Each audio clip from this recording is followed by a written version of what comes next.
రాష్ట్రంలో భారీగా ఐఏఎస్ల బదిలీలు జరిగాయి. ఒకేసారి 44 మందిని ట్రాన్స్ఫర్ చేస్తూ ఉత్తర్వులు జారీ చేశారు సీఎస్ శాంతికుమారి.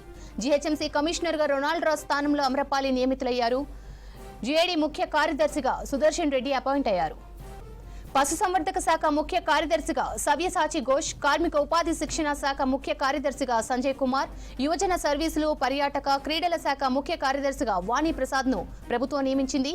చేనేత, హస్తకళల ముఖ్య కార్యదర్శిగా శైలజ రామయ్యను నియమించడంతో పాటు హ్యాండ్లూమ్స్, టీజీసీఓ హ్యాండ్ క్రాఫ్ట్స్ ఎండీగా ఆమెకు అదనపు బాధ్యతలు అప్పగించారు. ఆర్థిక శాఖ ముఖ్య కార్యదర్శిగా సందీప్ సుల్తానియాను నియమించారు. ఆయనకు ప్రణాళిక శాఖ ముఖ్య కార్యదర్శిగా గాను అదనపు బాధ్యతలు అప్పగించారు. అటవీ, పర్యావరణ శాఖల ముఖ్య కార్యదర్శిగా అహ్మద్ నదీంను నియమించడంతో పాటు టీపీటీఆర్ఐ డీజీగా ఆయనకు అదనపు బాధ్యతలు ఇచ్చారు. ఐఏఎస్, ఐపీఎస్ల ట్రాన్స్ఫర్ కు సంబంధించి మరిన్ని డీటెయిల్స్ యాదగిరి అందిస్తారు. యాదగిరి, బదిలీలపై అప్డేట్స్ ఏంటి?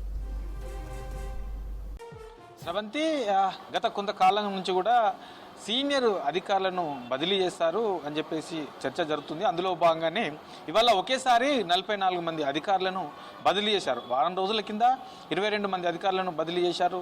ఆ వారం రోజుల లోపలనే మరో 44 మంది, అంటే కొద్దిసేపటి క్రితమే దీనికి సంబంధించి బదిలీ చేస్తూ ఉత్తర్వులు జారీ చేశారు. అయితే ఇందులో చాలా కీలకంగా మనకు ఈ బదిలీలు చూడొచ్చు. ఇప్పటివరకు జరిగిన బదిలీలు ఒక ఎత్తు అయితే, ఈ 44 మంది అధికారులకు సంబంధించినటువంటి ఈ ట్రాన్స్ఫర్ అనేది కొంత చాలా కీలకమైనదని చెప్పొచ్చు. ఇందులో చాలా ప్రాధాన్యతనే సంతరించుకునేదని చెప్పొచ్చు. ఎందుకంటే ప్రభుత్వానికి సంబంధించినటువంటి ప్రయారిటీస్ ఏమేమి ఉన్నాయో, ఏ శాఖకు సంబంధించి ఎక్కువగా ప్రయారిటీస్ ఉంటాయో, ప్రభుత్వానికి సంబంధించి కాంగ్రెస్ ఏ శాఖ మీద ఎక్కువగా ఫోకస్ పెట్టింది, ప్రభుత్వ పథకాలు ఏంటి, ప్రజలకు అమలు చేయబోతున్న పథకాలు ఏంటి అనే దానిపైన వాటిని దృష్టిలో పెట్టుకొని అధికారుల బదిలీ జరిగిందని చెప్పొచ్చు. ఎందుకంటే మనకు మొన్నటి వరకు ఉన్నటువంటి అధికారులలో కూడా కొంత చెప్తున్నా, అంటే అది ప్రభుత్వం ఆదేశాలు జారీ చేస్తున్న పూర్తి స్థాయిలో అధికారుల నుంచి ఆ చలనం రావట్లేదు అనే ఒక అభిప్రాయం కూడా ప్రభుత్వంలో ఉండే. అందులో భాగంగానే ఈ ప్రిన్సిపల్ సెక్రటరీ స్థాయి అధికారులు, అంటే వీళ్ళందరూ కూడా, ఇందులో ఉన్నటువంటి అధికారులంతా కూడా చాలా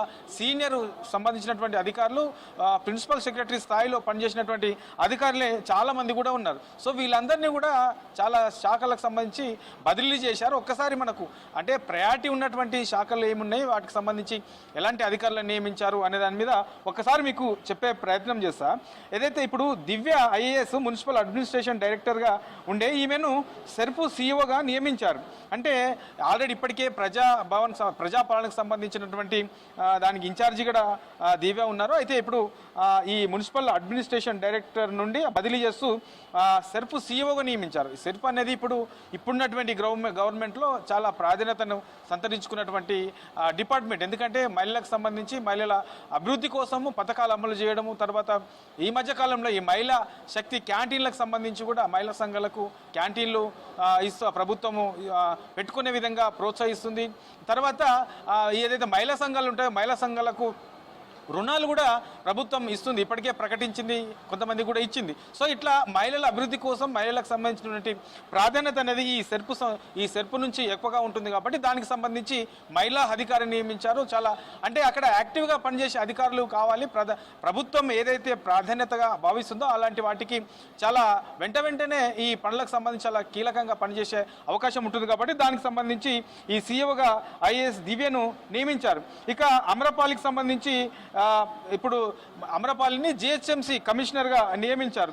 సో మొన్నటి వరకు కూడా ఏదైతే ఈ హెచ్ఎండిఏ జాయింట్ కమిషనర్గా ఉన్నటువంటి అమ్రపాలిని ఇప్పుడు జిహెచ్ఎంసీ కమిషనర్గా నియమించారు. అక్కడి నుంచి బదిలీ చేశారు. జిహెచ్ఎంసీ కమిషనర్గా ఉన్నటువంటి రొనాల్డ్ రాజ్ను ఏదైతే ఈ విద్యుత్ శాఖ ఉందో, విద్యుత్ శాఖకు సంబంధించి అక్కడ సెక్రటరీగా రొనాల్డ్ రాజ్ను నియమించారు.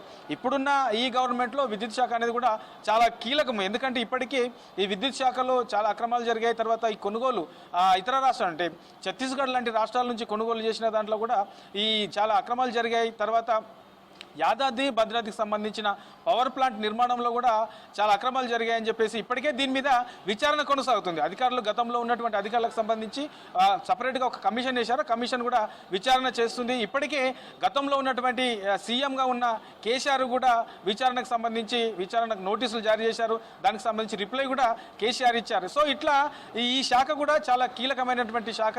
ఇప్పటికే 200 యూనిట్ల వరకు ఉచిత విద్యుత్ కూడా వినియోగం ఇస్తున్నారు. దీనికి సంబంధించి సంబంధించి కూడా ఉంది కాబట్టి సో ఇది చాలా కీలకమైనటువంటి శాఖ.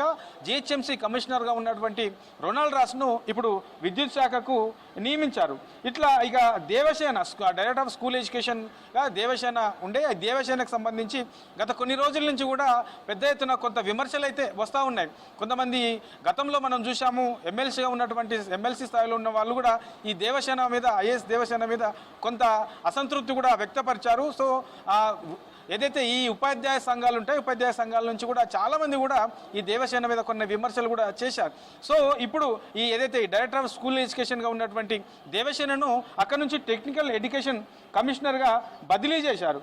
ఇక ఏదైతే మనకు ఈ సర్ఫరాజ్ అహ్మద్ ఎలక్షన్ కమిషన్లో మొన్నటి వరకు కూడా జాయింట్ సీఈఓగా ఇక్కడ పనిచేశారు. సో అతన్ని ఇప్పుడు అక్కడి నుంచి బదిలీ చేసి హెచ్ఎండిఏ కమిషనర్గా పోస్టింగ్ ఇచ్చారు. సో ఈయన మొన్నటి వరకు ఎలక్షన్ కమిషన్లో పనిచేశారు. ఇక హెచ్ఎండిఏ కమిషనర్గా అక్కడి నుంచి బదిలీ చేసి పోస్టింగ్ ఇచ్చారు. తర్వాత ఫైనాన్స్ ప్రిన్సిపల్ సెక్రటరీగా సందీప్ కుమార్ సుల్తాని అయినా ఏదైతే పంచాయతీరాజ్ ఉందో పంచాయతీకి సంబంధించినటువంటి ఆ డిపార్ట్మెంట్కు ప్రిన్సిపల్ సెక్రటరీగా ఈయన పనిచేశారు. ఇప్పుడు ఆయనను ఫైనాన్స్ డిపార్ట్మెంట్కు ప్రిన్సిపల్ సెక్రటరీగా సందీప్ కుమార్ సుల్తానియాను ట్రాన్స్ఫర్ చేశారు. ఇక ఖమ్మం మున్సిపల్ కమిషనర్గా అభిషేక్ అగస్త్యను నియమించారు. ఇక హార్టికల్చర్ డైరెక్టర్గా అశోక్ రెడ్డి పనిచేశారు. ఈయనను ఇప్పుడు డైరెక్టర్గా బదిలీ చేస్తూ ఇప్పుడు R&B స్పెషల్ ఆర్టికల్ డైరెక్టర్గా ఉండే ఈయన అక్కడి నుంచి బదిలీ చేశారు.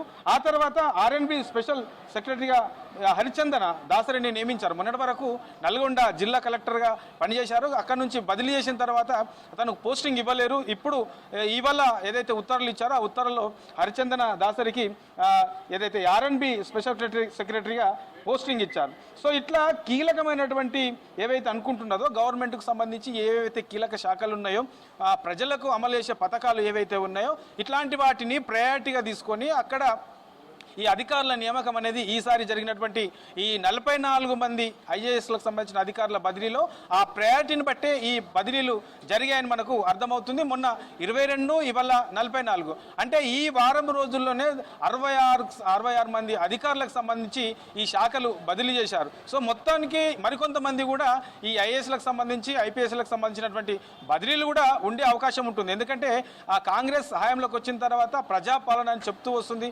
ప్రజలకు సంబంధించినటువంటి సంక్షేమ పథకాలు అమలు చేయాలి. సో ఇంకా ఇప్పటికే కొన్ని ఆ పథకాలు అమలు చేస్తున్నారు, మరికొన్ని సంబంధించినటువంటి పథకాలు కూడా అమలు చేయాలి. ఇక రాష్ట్రాన్ని అభివృద్ధి పథంగా కూడా ముందుకు తీసుకెళ్లాలి. కాబట్టి అందులో భాగంగానే ఈ అధికారుల బదిలీ ఉంటుందని చెప్పేసి గత కొన్ని రోజుల నుంచి కూడా చెప్తా ఉన్నారు. ఇక ఈ 44 మంది అధికారుల బదిలీ కూడా అందులో భాగమనే చెప్పొచ్చు.